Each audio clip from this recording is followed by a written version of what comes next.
Қайырлы күн, қалдарыңыз қалай? Баршаңызға сәлем. Өміріңді өзгертетін техникамен бөлісемін. Бұл техника оңай әрі қиын. Бірақ сіздің қабылдауыңызға байланысты бұл. Егер мына техника қиын екен, оны мүмкін емес жасау десеңіз, мен сізбен келісем. Ал егер жоқ оңай екен, жасап көруге болады екен деген болсаңыз, тоже мен сізбен келісем. Яғни қараңыз, сіздің реакцияңызға, сіздің қабылдауыңызға байланысты ғой. Өмірді өзгертетін қарапайым, оңай техника ол әрине бүгіннен бастап жауапкершілікті өзіңізге алу. Бүгіннен бастап, дәл осы сәттен бастап, ойыңа, сөзіңе, эмоцияңа, әрекетіңе, реакцияңа мен жауаптымын деп өзіңе осылай айтшы. Осылай мына миға жеткізші, санаға жеткізші. Сенімен не болып жатыр? Қандай жағдайдасың? Барлығына мен жауаптымын бүгіннен бастап. Сен жауаптысың. Сенің денсаулығыңа врач, дәрігер, ата-ана, бала-шаға, күйеу, олар жауапты емес. Сен жауаптысың.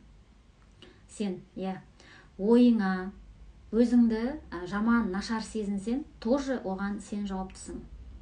Күйеуің, әйелің, бала-шағаң, мемлекет одан қалса, интернет жауапты емес оған. Сен жауаптысың. Яғни ойыңды басқара алмай жатырсың. Сөз, не сөйлеп жатырсың, қандай сөз айтып жатырсың, оған да сен жауаптысың. Эмоцияға, сезімдерге тоже сен жауаптысың. Ашуланып жатырсың ба? Біреуге ренжіп жатырсың ба? Көңілің болмай жатыр ма? Әлде қуаныштысың ба?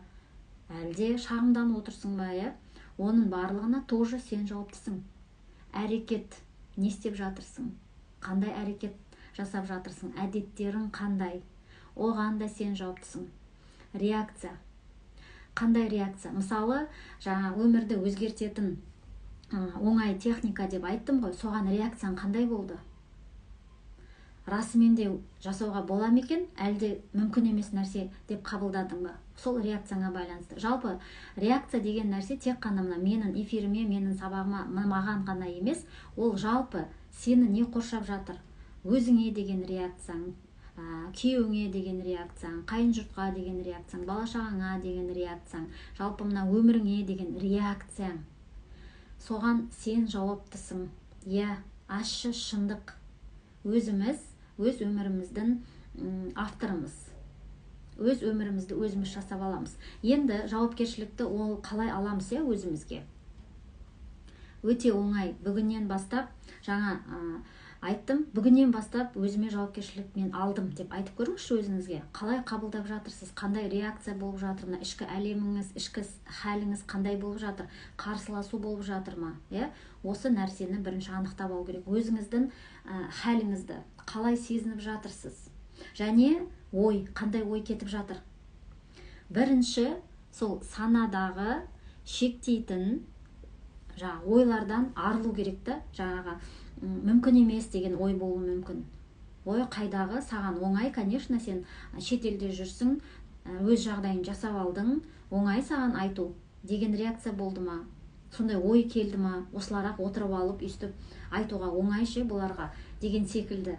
Сондай негативный ой келді ма? Әлде жоқ жасауға болады екен, жасап көрейінші осы қандай болады деген ой келді ма? Қандай ой келді? Және де санадағы шектейтін ойлар, санадағы шектейтін убеждениялар, наным сенімдер, установкалар, осылардан арылу керек. Енді арылмас бұрын бірінші анықтап алу керек. Менде қандай санадағы шектеулер бар? Яғни қандай убеждениялар бар? Қандай негативный установкалар бар? Өзімді өзім убеждать етіп тастадым ба? Қолымнан келмейді, мүмкін емес, қайдағы, оңай емес, қиналу керек деген секілді. Осы нәрсені өзіңізге анализ жасап көріңіз. Мысалы, қолымнан келмейді. Қолымнан келмейді менің деген ол санадағы шектеу. Яғни жаттап алған сана сол состоянияны, сол сөзді прям миыңызға құйып, соны жаттап алғансыз. жаттанды әлсіздік дейді бұны психологияда.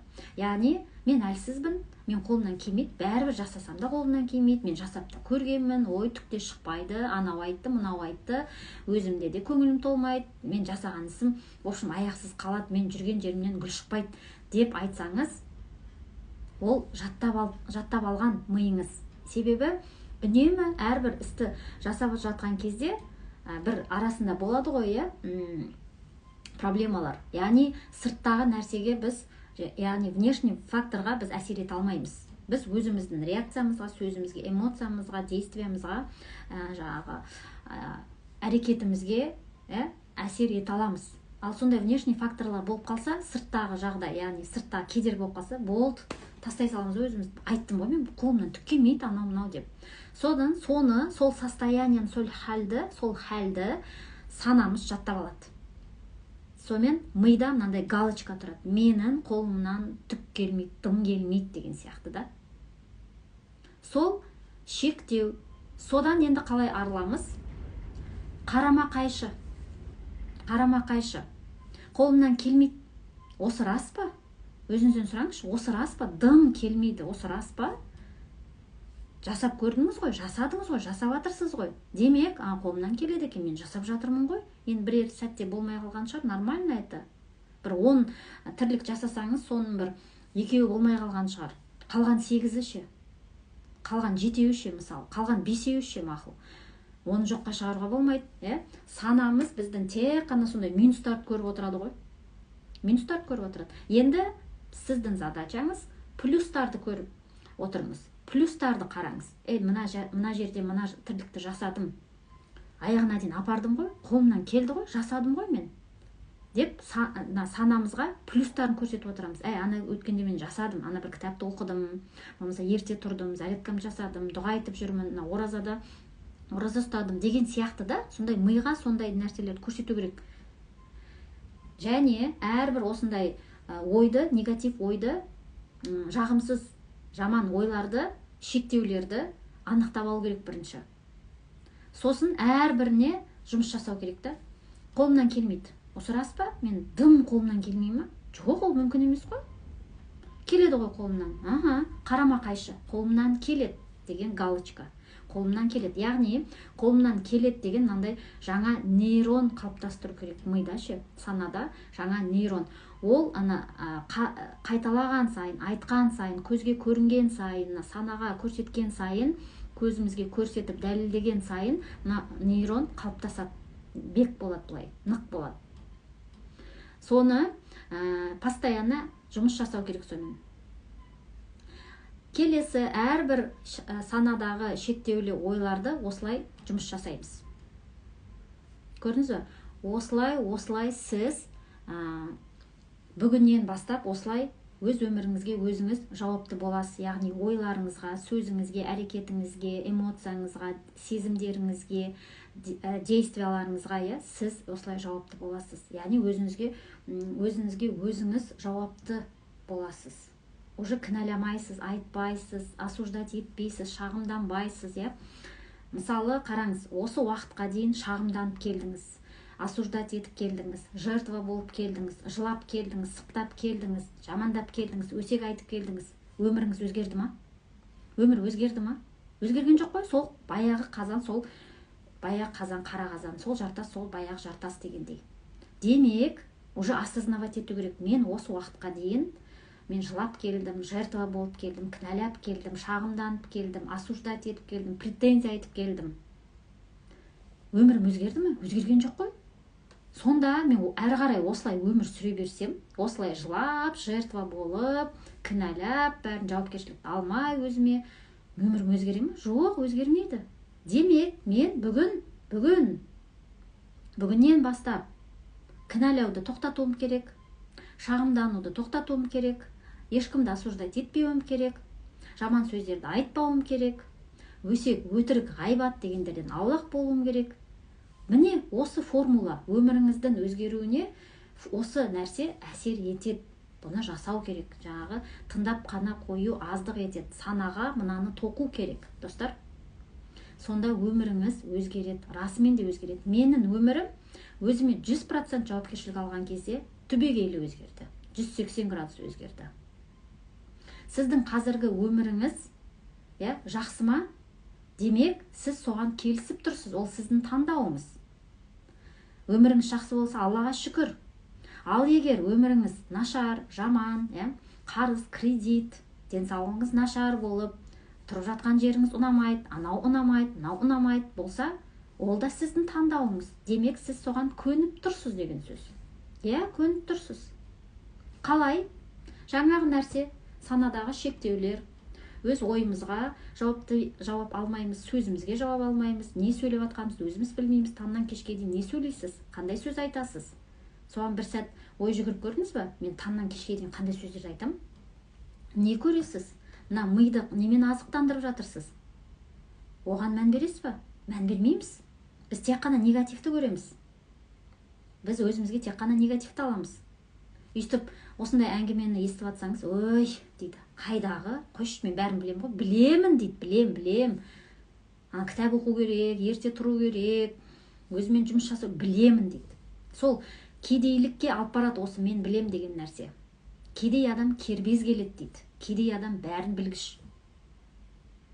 Сондықтан да өміріңізді өзгерткіңіз келсе, дәл осы сәттен бастап, бүгіннен бастап жауапкершілікті өзіңізге алсаңыз, өміріңіз түбегейлі өзгереді. Расымен де, просто бұны жасап көру керек та, сол кезде нәтижесін көресіз.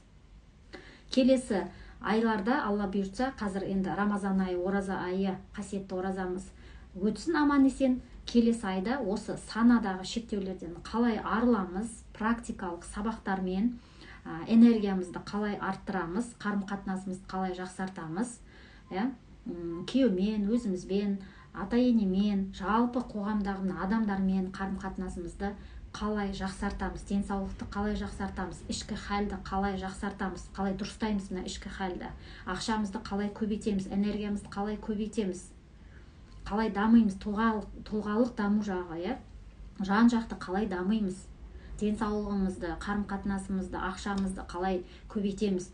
Осы тақырыптарға, осы темаларға сабақтар болады.